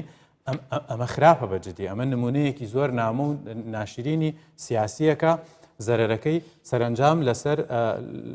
لەسەر بەرژەوەندە نیشتیمانەکانە بێ ینی ئەگەر ئێستا حکوومەتی هەرێمی کوردستان یانیش کوردستان بە شێوە گشتەکەی بێوێت دەرچەی دەربازبوون لەم قەیرانانە بدۆزێتەوە تەنها لە ناوخۆیایی دۆزێتەوە هەر هەوڵێک بۆ ڕێکەوتن لەگەڵ بەغایە بۆ تێپەڕاندنی قەیرانێکی ڕاگوزەرە کە بۆ چەند مانگێکە و هەر ئەزمونونەکانی ڕابردوش سەلماندویانە کە ڕێکەوتنەکانی ئێمە لەگەڵ بەغایە هەمیشە کوردخایەن بۆن و درێژخایەن نین وەمانە کەواتە ئەگەر بمانەوێ ئەم قەیرانە تێپەڕێنین یانیش هێز و سنگ و قورسایی خۆمان لە عێراقیشا بەدەست بێنینەوە گەڕانەوەیە بۆ ئەو یەک خیتابی و ئەو یەک هەڵوێستەی کە هەبووە بە پێچەوانەوە ئێمە بەداخەوە ڕەنگە لە ئێستا باشتر نەبین کە هەین و خاڵێکی تریش ئەوەیە کە ئێمە ئێجگار گرنگەکە هەمومان پشتگیری ئەو هەنگاوانە بکەین کە ئێستا دەستی پێ کردووە ئەویش تایبەتە بە چاکسازی ئێستا بۆتە مەسەلەیەکی حیاتی هەم بۆ کوردستان و هەم بۆ عێراقیش و ڕەنگە یەکێک لە فاکتەرەکانی کەوا بکات هەم قورس بێت بۆ حکوومەتی ئێستای کازمی لەگەڵ کوردستانە ڕێک بکەوێت و هەمیش مەحکومە بەوەی ڕێک بکەوێت ئەوەیە سەپاندنی مەرجی چاکسازیە لەسەر حکوومەتی عێراق وەکو مەرج مەبەستم ئەوەیە مەرجێکی دەرەکیە کە بەسەریا فەرزکراوە لەلایەن ئەمریکاوە و مەرجێکی ناوخۆیی قانونیشە کە یەکەم کازمی خۆی بەسەر خۆیان فەرزی کردووە لە میانەی بەرنامەکەیەوە دووهەم لە میانەی ئەو قانونەی کە هەفتەی ڕابردوو پەرلەمانی عێراق پەسەندی کردووە ئەڵێ ئەبێت تۆ لە ماوەی 6 ڕۆژە پلانی چاکسازی خۆت بێنیتە پەرلەمان و بیخەیتە جێبەجێکردنەوە هەرچی هەرێمی کوردستانە ئێستا بە چاکسازی ئەتوانێت زۆر شت بکە و ئێستا هەنگاوی باشنراون و یاسا دەرچووە و بڕیاری باشەیە و ئیرادەیەکی بەهێزی شەیە ئەوەی کە تا ئێستا نییە ئیرادەیەکی سیاسی بەهێزە بۆ پشتگیریکردنی حکوومەت بۆ ئەوەی کە بتوانێت ئەم هەنگاوانە جێبەجێ بکە و من هیوادارم ئەوە ڕوو بدات. کاک ڕێبەر ئێمە جگەل ببوورە جگەل لە کێشەی کە ئێستا بەداخەوە بۆتە خاڵی گرنگی دانوستاندن بابەتی داراییە بودجە و موچە کێشەی ینی ئێمە مافی سیاسیمان لە عێراقەیە وەکو نەتەوە وەکو هەرێمی فیدرالی ینی لە هەر هەمان پرسیار کە لەگەڵ کاکسۆران باسماگر هەمان بابەت ئەرچی حیزبەکانی ناو کوردستان هەردوو لە ئەوانەی لە حکوومەت هەن ئەوانەی لە ئۆپۆزیسیۆنیشان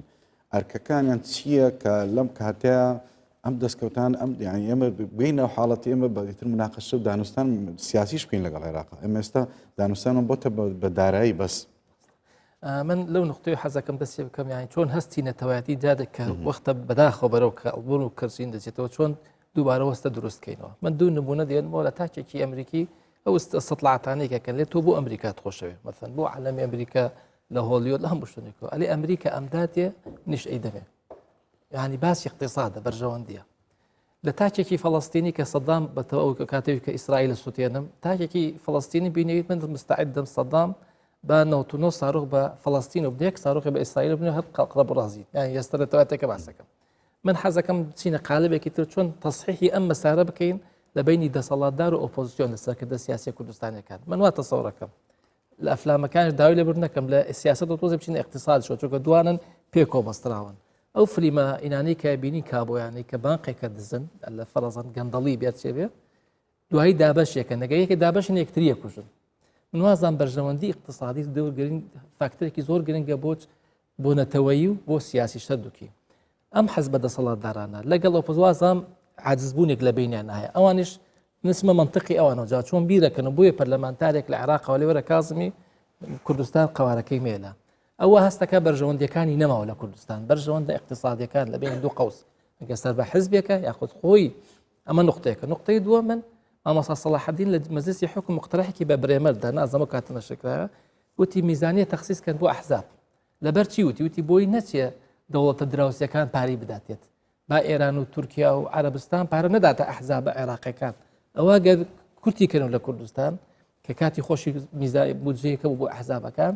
ئەوە وا ئەکا مەثەن کە کابرایە کە بەرژەوەندی خۆی نەبینی ئەگەر تاک بێ لە ناو کۆمەلگای کوردستان ئەگەر حزبێک بێت ناچارە پشتەداتە پشت کازمی و ئێران و تورکیاوە با بین ئێمەش دەستی بنی سەر برینەکان کە حکم شتێکی ترشێ بالمناس بەداخیشەوە مەسەکە ئێمە رخنە لە عێراقەگرین لەن عێراق تا بە قوتە بێ کە من خۆمێکم لەو رخنەگەرانە ئیشی بە کورد دەکات بە قوت بوو ئیشی پێنامێنێ ئەمە بچکۆڵەوە کۆسەر کوردستان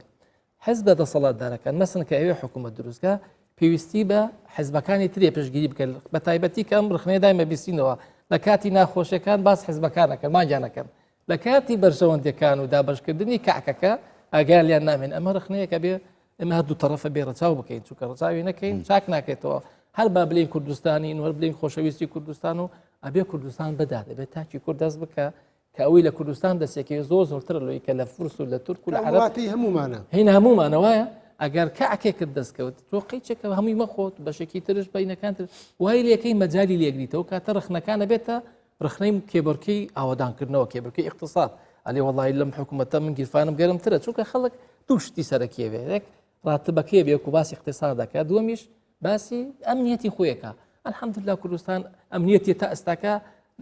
پارێزراوە بەش اقتصادەکەی ئێمێنێکە زۆر کەس جاروایە خیانەتەکە وکو دەردی ئەوەسا زیرەکوتی لەبەروی دوو ئانەی دەستەکەی ملەتەکەی خۆی فرۆشی بەڵام ئێمە ئەگەر ئەو ڕێگامان لێگرت تاچێکی پەرلەمانتاری کورد زۆرم پێ ناخۆشە لەوێنە مقارنەیەکەم بە تاچێکی عەرەب ساکە کە لە قناڵ عەرەبیەکان متابعەکەم ئەلێ گەندەڵی هەیە عەرەبەکەواڵێ ئەلێ لە نقاتە گومرەکانی بەسرا میسان زیقار ئەمبار لە هەرێمیش ئەوەشی بۆ ئیزافە عەرەبەکە بەڵام تاکە کوردەکە بەداخەوە کە ڕخناگرێ ئەلێ بەس کوردستان گەندەڵیە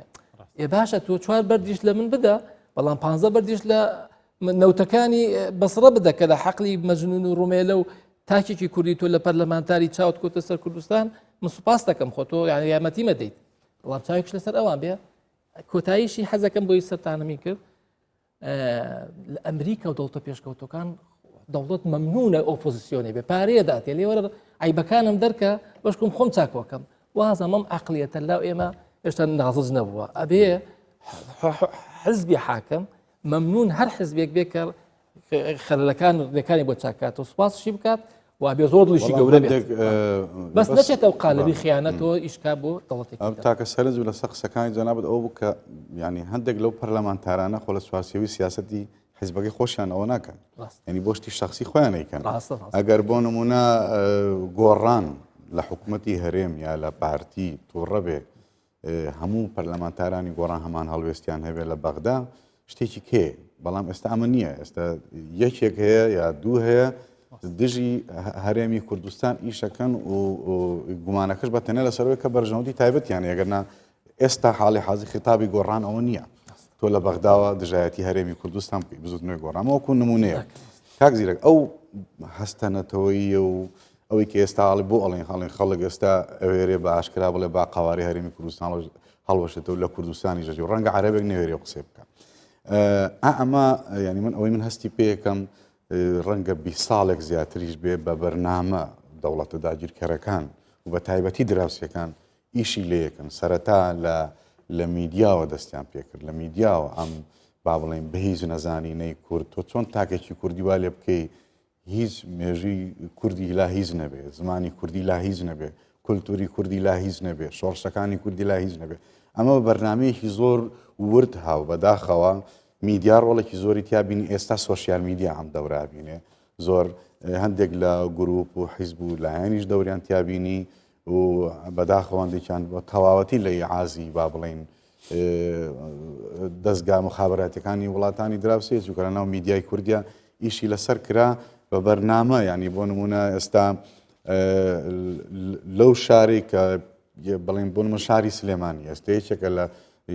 شاری سلێمانی یەکێکە لە شادەمارە سەرەکیەکانی کوردایەتی و بزوتنەوەی شۆڕژگەڕی لە کوردستان بۆ ئازادی کوردستان بەڵام لەوێ خەڵک هاوارەکە لەوێ خەڵکێک هەیە جورئەتی هەیە هاوار بکە بڵێ با هەرێمی کوردستان نامێنێ با ئەسڵە حکوومەتی هەرێم نامێنێ با هەموو شتێک هەڵوەشێتەوە و ئێمە هەموو وەکو زارام بچین وەکو سەردەمی سەدام بچینەوە بندەسی بەقا ئەمە من هەستەکەم بە بەرنمەیەکی زۆر مەدروست ئیشی لەکراوە پیلان ئیشی لێکراوە ناڵێم حیزبەکان تیا بەشدار بوون یان نابێت ئەڵێم بەڵام مخابراتەکان بە وردی ئیشان تیا کردە بەڕاستی خۆی کەسایەتێکی دیاری ئەڵمانی قسەیەکی هەیە دەڵێ باسی نازیەکان دەکا دەڵێ کاتێک هاتن ناسیۆنالیستەکانیان بد من قسەم نەکرد کە لە ناویان بردن دەڵێ کاتێک هاتن سەرکەسەکانیان برد قسەم نەکرد کاتێک کە هاتن شوعیەکانیان برد و لە سێداریاندان من قسەم نەکرد کاتێک کە هاتن من ببەن کەس قسەی نەکرد چونکە کەس نەمابوو کە هەموو شتەکان با بڵێن لێیان درابوو من پێم وایە ئەگەریمە بە قوڵی قسە لەسەرەوە بکەین کاکە بەرەم دەڵێ دوو شت کۆمەڵگا وێران دەکا دوو کەس دوو جۆرە کەس کۆمەڵگا وێران دەکا یەکێکیان کە دەزانێ و قسە ناکا یەکێکیان کە دەزانێ و قسە ناکە یەکیان کە نازانێ و قسە دەکا هەردووچیان ترس ناکەن بەڕای من ئۆپۆزیسیۆنی بێبەرنامە بەقەت حکوومەتی بێبەرنامە ترس ناکە ئۆپۆزیسیۆنی بێبەرنامە نەبوونی استراتیژی سیاسی کارنامەیەشی ڕوون لای ئۆپۆزیسیۆن بەقەت حکوومەتێکی بێبەرنامە مەترسی هەیە لەسەر کۆمەڵگا دوو لە دوای ڕاپەڕینەوە من پێم وایە لە دەرەنجامی ئەوەی کە مامەستا ڕێبار ئاماژەی پێکرد ئێمە نەمانتوانی بەڕاستی بە شێوەیەکی ڕاست و دروست وەفادار بن بەرامبەر بە ڕاپەڕین بەرامبەر بە ئامانجەکانی ڕاپەڕین نەمانتوانین ڕێزی ڕاپەڕین و ئامانجەکانی ڕاپەڕین بگرین ئیتر لە ناو لە قۆناغی دوای ڕاپەڕیندا کۆمەڵێک شتی زۆر ناخۆش ڕوویدا یەکەم جار ئابڕوقی ئابووری هەبوو لەسەر ئەم وڵاتی ئێمە 2000 شەڕی ناخۆ ڕوویدا سێم بێکەوە لە ژیان چوارەم ینی پاشەکشەکردنی پرۆسی دیموکراسی و تازەکردنەوەی کۆمەلگا هەموو ئەوانە کار لەسەر ئاستی مەدانیدا پاشەکشیان کرد وای لێ هات دەرفەت خۆش بوو بۆ خەڵکێکی زۆر بەڕاستی لە زیاتی ڕەخنە لە ئەدای حکومڕانی و لە گەندەڵی بگرن پەلاماری خودی ئەزمموی هەرێمی کوردستانیاندا ئەمە ئێستا نییە ئەمە زۆر دەمێکە قسە بە پێشمەرگە دەگوترێ بە شەهید دەگوترێ بە نیشتیمان دەگوترێ بە ئاڵات دەگوترێ بە ئێڕەقیب دەگوترێت تۆ کە لە بەرامبەر هەموو ئانە بێدەنگ بووی و ئاساییە کە ئەمڕۆ خەڵکێک دروست بێ بەڕاستی کە سیفەتی گشتیشی هەبێ بەم شێوەیە قسەی بکە کە دەڵێم ئاساییە قسەکەی ئەوە ئاسایی نیە بەڵام شتێکی چاوەڕوان نەکراو نییە ئەمە واتە ئەمە ئێمە لە قۆناغی دوای ڕاپەڕینە خۆمان بەڕاستی بەشێک لە نخبەی سیاسی ئێمە کە کاریگەریان نەبوو لەسەردا نەمانتوانی بەرگری لە ئامانجەکانی ڕاپەڕین بکەین نەمانتوانی ڕاپەڕین و شکوێ ڕاپەڕین بەرز ڕابگرین نەمانتوانی کللتوری بەیەکەوە ژیان پتەوە بکەین نەمانتوانی قەناعەتێک لە لای خەڵکو و هێز و حیزب سیاسەکان دروست بکەین کە ئەم وڵاتە وڵاتی هەمومانە ئەمە وای کرد بەڕاستی بە ئارەزووی خۆی کابرا ئیتر هەر کەسێک بێتە سەر شاشەی تەلەڤیزیۆن بنووسین پۆست بکە وتار بدا و لە هەمان کاتیشدا هیچ دەنگدانەوەیەکیش نەبێ بەڵام من دیسا تاکید دەکەمەوە هاوڵاتیەک کە لە شەقام بێکارە برسیە موچەی نییە من پێم وایە ئیرادەی بەرزترە لەسەر ئەوانەی کە بەڕاستی ئێمە سیفەتی گشتمان داونەتێ من گوێبیستی ئەوە نەبوومە تاکو ئێستا هاوڵاتیە کرێکارێک مامۆستایەک ڕۆژنامەنووسێک ئەندازیارێک پیاوێکی ئاینی خەبارجێڕێک تێکۆشەرێک من نەبیستوە دژی وڵاتەکەی و نیشتمانەکەی قسە بکە ئەوانەی کە ئەمە ئەو قسانە دەکەن بەڕاستی سوودمەندن من زۆرم پێخۆشە کەسێک لەسەر گەندەڵی قسە بکە کە مافی خورابێ کە خۆی گەندەڵ نەبێ بەڵام خەڵکێک دێتە سەر شاشەی تەلەڤیزیۆن من ئاگادارم باشە خۆت بەشداریت کردووە لە بیناکردنی کللتوری گەندەڵی لە وڵاتی ئێمە کەسی دەی بەمنی دەفرۆشەوە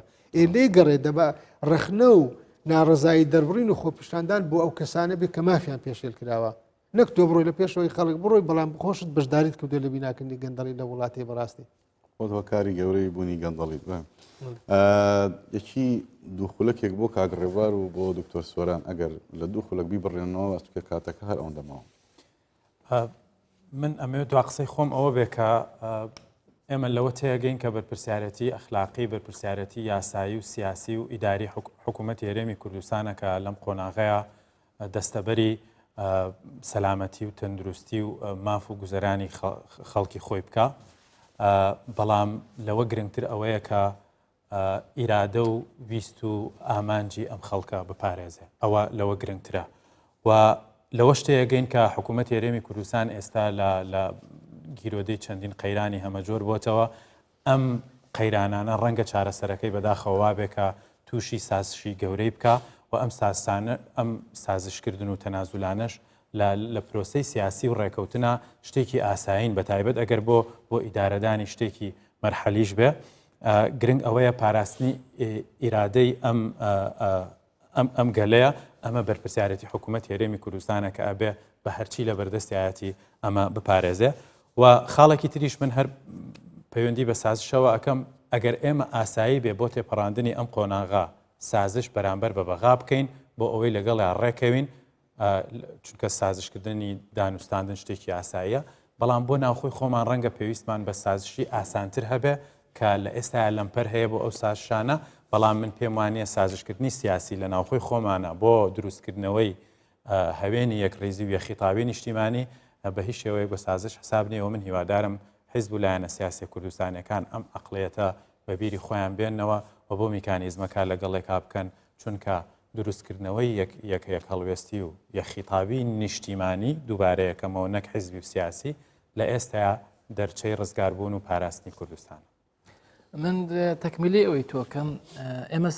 لەم قۆناغا سازە سێ قۆینمانەیە حکوومەت حیزبە کوردستانیەکان خەڵک کە ئەم سیانە محوەری قسەکانمانە خەڵک چۆن دڵخۆشکەینەوە ئەمەلێکی پێبەخشین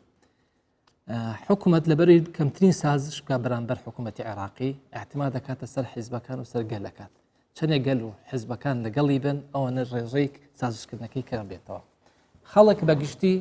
جێی دڵخۆشکەرە کە تاکۆم ئێستاکە تەحملی کرد و سەبری کردەوە لە بەڕاستی لە قارەمانەتی خۆیەتی کە بەرامبەر ئەم هەموو زۆرفان ڕاوەستەوە بەڵام دووبارە حیزبە کوردستانەکانشی لەگەڵە بێت چی دەوی ناو دەسەڵاتە چی لە دەرەوەیە ئەم متمانە و پێکۆژیانە ئێمە ئینتزار نەکەین لە هیچ نە عێراق نە فارس نە تورک نە هیچ دەوڵەتێکی تر بتوانێت بەقەت ئەوەی نەرێم لە 91 باشترین ئەزمون کە حکوومەت هێرێم تەقدیمی کرد عفو عامێکی دەکرد بۆ هەموو ئەو خەڵکانی کە پێشووتریش خیانەتیان لە حکوومەت هێرێم کردبوو لە کورد کردبوو بەڵام زۆر مهم بوو احتیوای کرد پەڕێکی سپی من وا ئەزانم